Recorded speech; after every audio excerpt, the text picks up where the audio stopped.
making it the key ingredient of our food machine. Corn.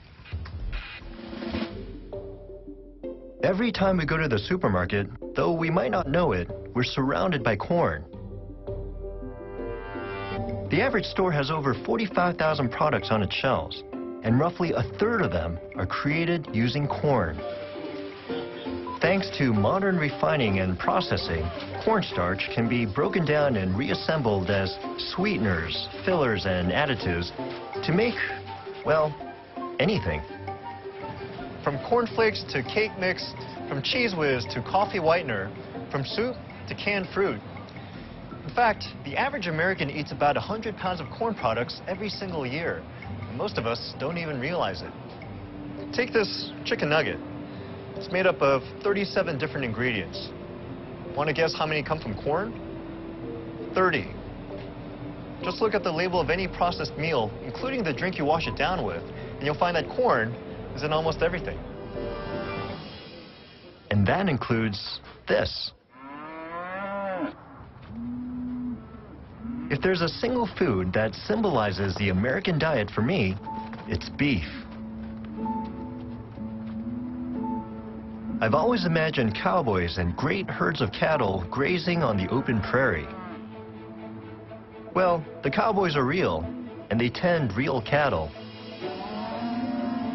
But this is the modern-day prairie. Not a blade of grass in sight. This is a CAFO, Concentrated Animal Feeding Operation, owned by JBS, the world's biggest meat company. At full capacity, it's the temporary home to more than 90,000 prime beef steers. To feed all these cattle, there's a huge factory right in the middle. It's processing industrial quantities of, you guessed it, corn. The modern feedlot business is really an extension of the corn business. Explaining the connection is facility manager Mike Thorne. We take grain that wouldn't be very readily consumable by people and transform that into a marketable product in the form of finished beef. So you're basically selling grain, except it tastes a lot better. That's exactly right. This vast quantity of corn makes it possible to produce beef on an industrial scale. Because an animal can be fed more corn, a low-cost source of calories, more efficiently here than on a traditional ranch.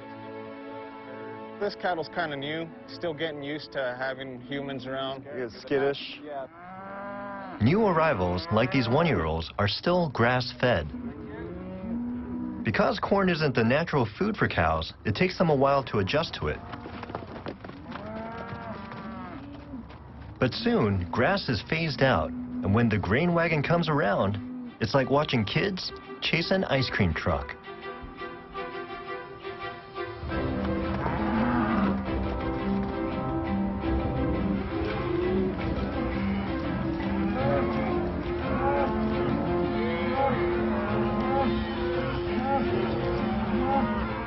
So the idea is to try to fatten them up in the shortest amount of time as possible? Basically, yeah. How much do they weigh when they come in? About 600 pounds. 600? And how much do they get up to by the time they get out of here? 1,300 average Wow. weight. So they double their weight. Right. So I'm trying to imagine, I weigh about 155 right now, so in 6 months I'm going to weigh 300 pounds. It takes just 6 months to go from this to this. 2/3 of a ton of engineered beef steer. What people don't know is that the fat gives it its flavor. So when you're looking at the steer, like, how do you tell they're ready? They're nice and rounded, everything's perfect, just looks like a nice meaty animal, but it's got that nice thin layer of fat that we want on them.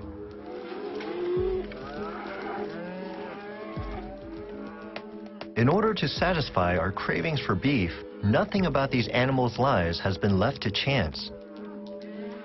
Conceived artificially from parents who never met. Injected with antibiotics to guard against disease. Their diet supplemented by growth hormones to maximize every calorie. What this guy sees is just another human. What I see is a new kind of animal. an animal bred and raised to meet the demands of the producer and the consumer.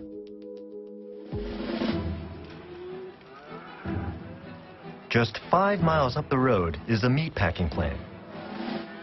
More than 5,000 head of cattle are funneled through this factory every single day. And this is just one of 632 plants in the U.S. Collectively, they process 34 million cows a year.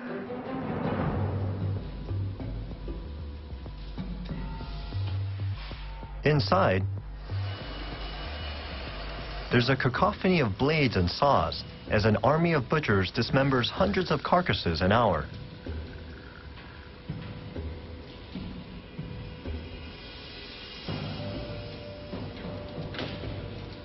About 100 years ago, Henry Ford perfected an industrial process to make cars cheap enough so that most Americans could afford them.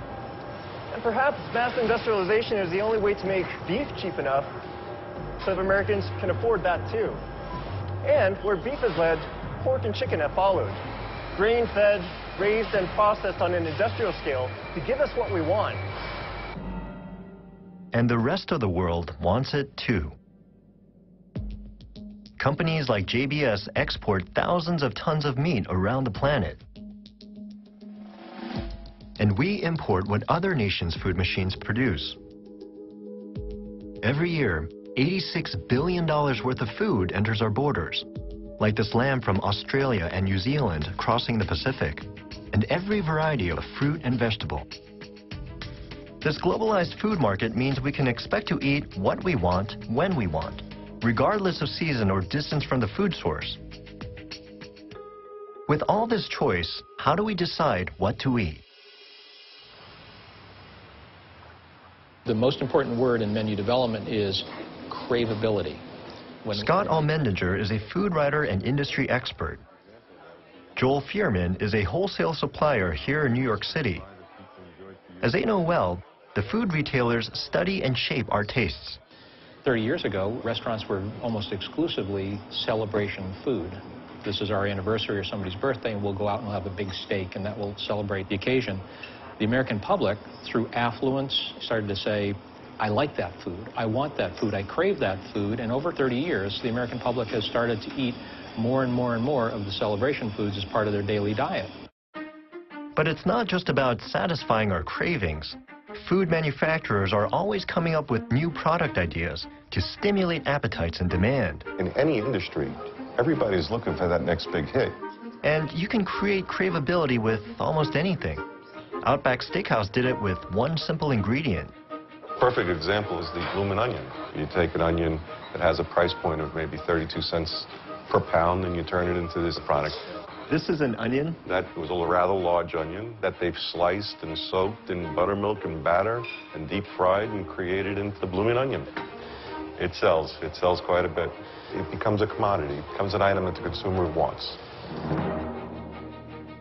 When something like the bloomin' onion hits big, the impact is felt all the way back to its source. These are onion fields in Central California. Remember farmer Ted Sheely? In addition to all his other crops, he's an expert at producing bloomin' onions. 1,500 tons of them every year, precisely to his customers' specifications. The bloomin' onion needs to be 3.5 inches in diameter, not larger, not smaller. If it's bigger than 3.5, it won't fit their cutting and cooking equipment. And if it's smaller than that, the customer feels cheated. And they're willing to pay extra to get that particular size onion. With the bloomin' onion, the Outback Steakhouse has turned a common food item from mundane to money maker. And they're not the only ones. Turkey sausage wrapped in a pancake on a stick. The food industry is in the business of creating desirable commodities. And we're in the business of eating a lot. The foods we crave are often high in fat and calories. That's an evolutionary survival tactic built into our genes. So it's not surprising that craveability usually means adding calories. The bloomin' onion, for example, has about 2,000 calories, roughly an entire day's worth for an adult. Over the last half-century, the food machine made it cheap and easy for us to put away an average of 600 additional calories per person per day. And it really is a collaboration between the consumers who say, I like this, and the marketing people who say what size it should be. So now we all have woken up 30 years later and said, you know what, this really isn't sustainable. So what are we going to do about it? I see Scott's point. Our expanding waistlines are a national wake-up call. He also makes me wonder how our food machine will be able to keep up with our growing, hungry population. Take Ted Shealy. To grow his onions, he has to maximize his water use in the resource-scarce Central Valley. California farmers already use 80% of the state's water. And the cost is going up.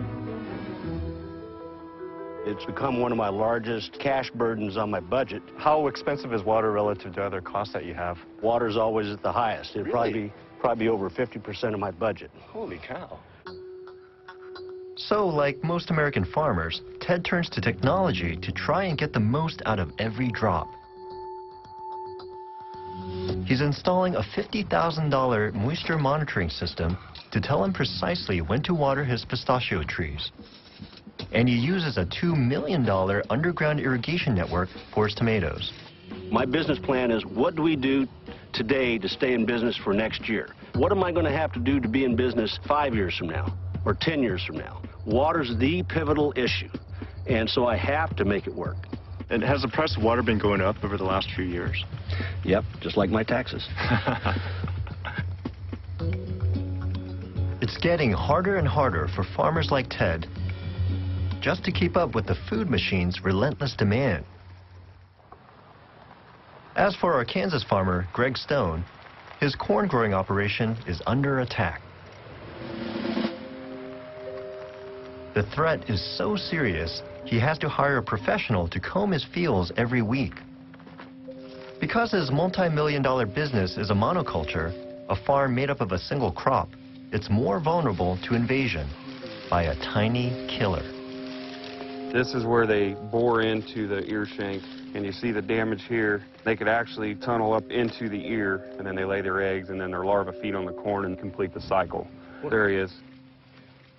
That is a multi-billion-dollar corn pest right there in his hand. This is a European corn borer. Don't lose him, Eric. I won't. This is a constant battle producers have to face year in and year out all the way through the Midwest. If you don't treat, you can lose significant yield. So Greg calls in an airstrike.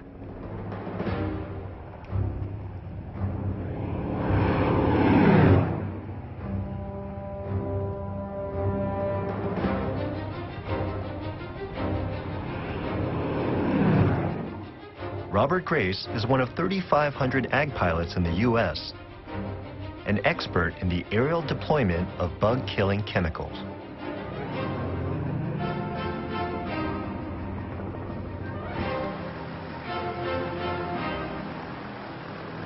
Ag flying is a different type of flying than virtually anything else because of the precision and closeness to the ground. We're typically 8 feet off the ground, traveling 120 to 150 miles an hour, using GPS navigation that will give us guidance to within about 1 or 2 feet.